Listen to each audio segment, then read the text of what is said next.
My name's Barbara and I work at the STAR project. STAR's been around in West Yorkshire since 1994 and we have always worked with male and female survivors. So I found this morning very, very interesting. I enjoyed a psychiatrist's point of view because you don't tend to get many of those at these types of conferences, so that was useful. And it was also sort of get the academic point of view, but for me the most moving were the survivors. You know, definitely. So now to introduce you to our next speaker. An interesting past, starting off as a trainer, then moving on to counsellor, psychotherapist and now documentary producer, but always in the field of trauma. That's right, isn't it? So I'd like to pass you on to Sue Hanson. Well, I know the film speaks for itself and it will keep people engaged. And I think it follows on very much from what other people have said today in terms of what Simon was saying about responses to people who are survivors and why we don't respond or people don't respond to people.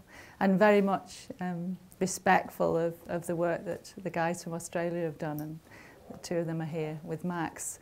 And I think our film is kind of the Scottish version of that, really. So just to very quickly tell you how this happened, I'm sure a lot of you will be familiar with the work that Sarah Nelson, the researcher, has done. And in 2001 and 2009, she did research which was about the fact that there was a poor care response when people, male and female survivors of sexual abuse, actually went to services. And that was across the board. And when she looked into that and researched into that, she found that people felt that they weren't trained well enough. They felt that it was a can of worms, that they were afraid, a bit like people were about suicide, that if you said anything to people, that it was bound to make it worse. So a lot of this was based on frontline workers' fear. And also this kind of mystification about working with sexual abuse, that it's something for those people over there who are experts. And also those people who did begin to work with people found they weren't getting the support, the emotional support from their line managers. So I then went on and worked with Sarah and devised training, which was a frontline training course for people, an experiential training course called Safe to Say, which was about how do you work with people, what do people want, what do they need from you, and how do you look after yourself?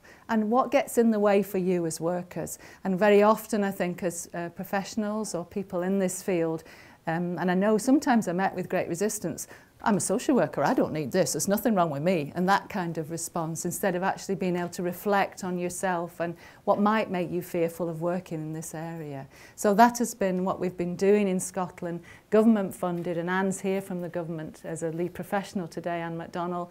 They had the insight to know that this needed to be done, and we've done this training over the last 5 years in Scotland. In the community, we've cascaded the training to frontline staff, but we've also now got 18 trainers in Scottish Prison Service, so they're actually doing that in the prisons, and the predominantly male prisons in Scotland. We've also got it, thankfully, because in mental health, the nurses often said to me, oh, we're told don't go there.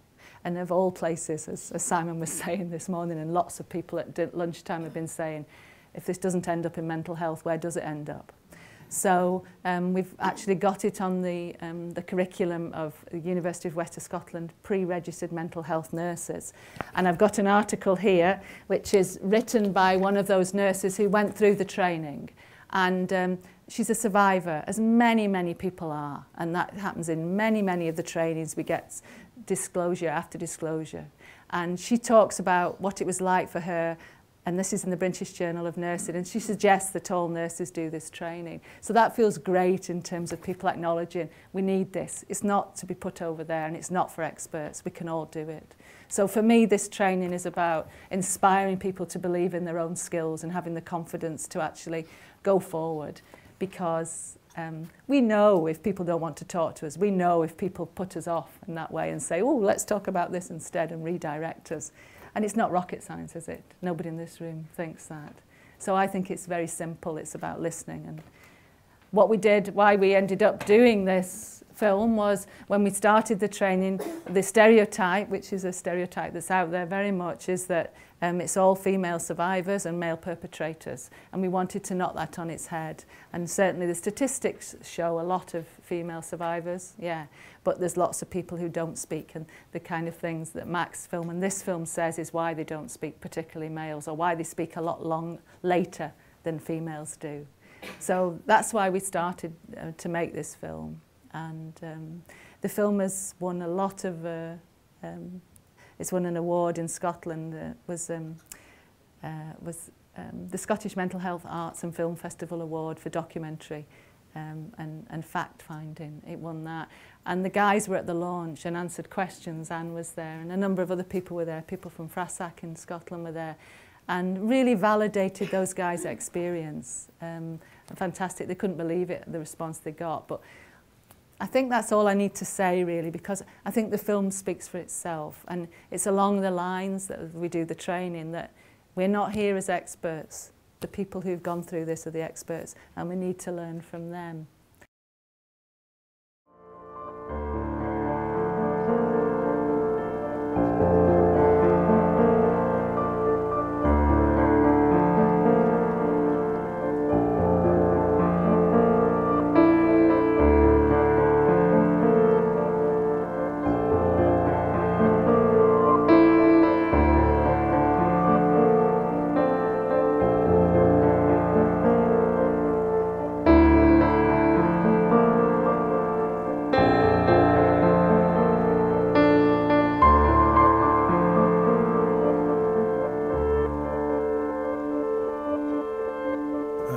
Very fearful, because my old man was like, I didn't know this at the time, but he was very controlling, and like you couldn't make a noise, you couldn't, you know, if you got, like, just say we all had turns at the dishes, for example, and it was like you had to take it without making a noise, or you had to eat your food without making a noise, or drink a cup of tea without making a noise, because you used to get annoyed at it.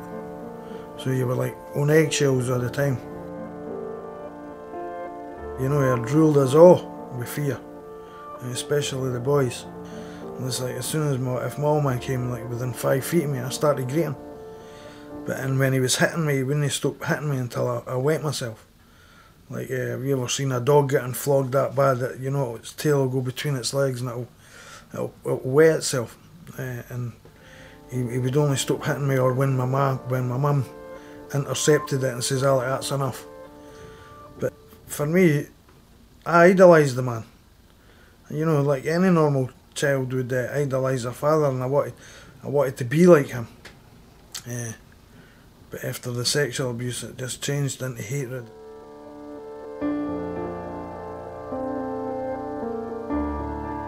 I was at 13 when I was first sexually abused, and the morning it happened to me, or the morning after it happened to me.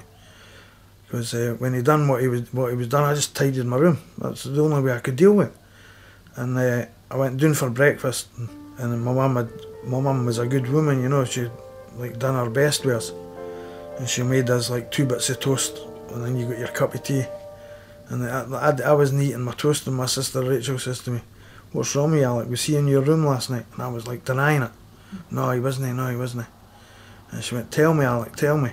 This was before like my other sisters and my brother came in, and I just said to her, "I wish you would fuck off and leave me alone."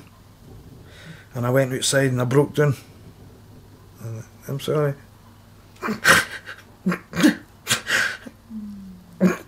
It's hard talking about that, but so. Of course, Alec, of course. Anyway. Aye, you just want to. Every time I talk about that. Yeah, the first time. Aye. Yeah. You're right back there, eh? Yeah. You go back there then. Yeah. Anyway, that was my sister Rachel had says to me, "Alec, that's why we're up here. Because you done it to me and Margaret." Yeah. You'd done it to them before. Aye. Yeah. And she was just protecting me, eh?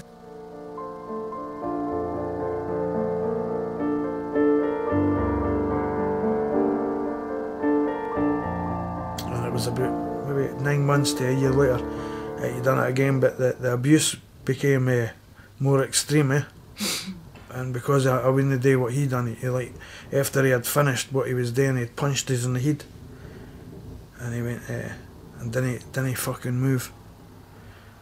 And for that day, it was like, honestly, I started working out, and I was like, in my head, it was like, when I'm old enough and when I feel I'm fit enough, he's getting it.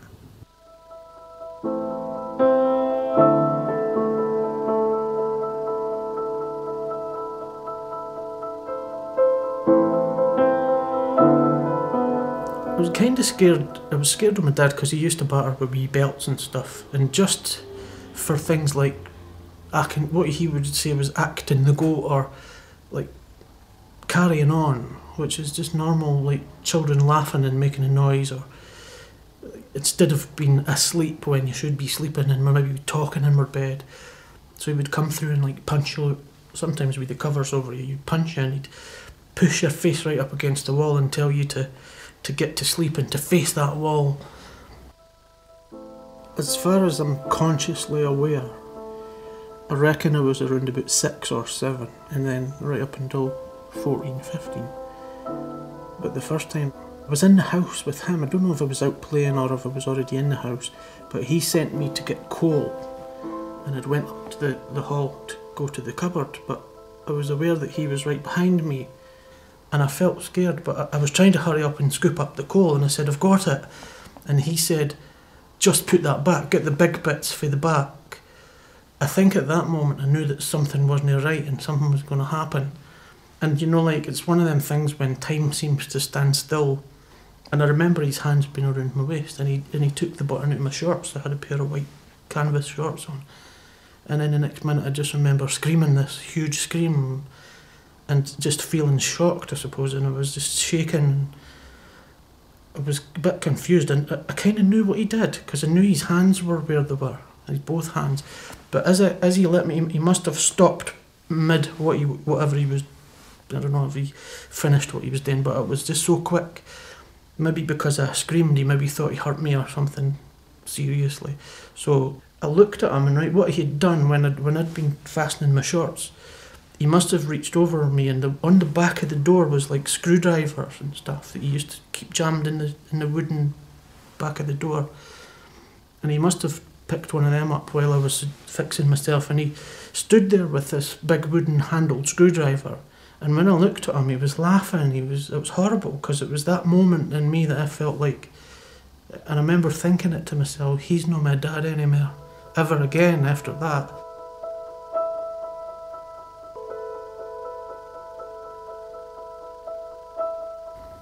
But there was one time when he took me shooting that he sodomised me, and I hated anything after that. But he told me to look out the binoculars, to look for the ducks and the geese coming in for the water.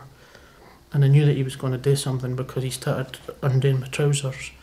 And even though I was only 7 or whatever I was, I remember asking him, just because I wanted to know how he would respond, I guess.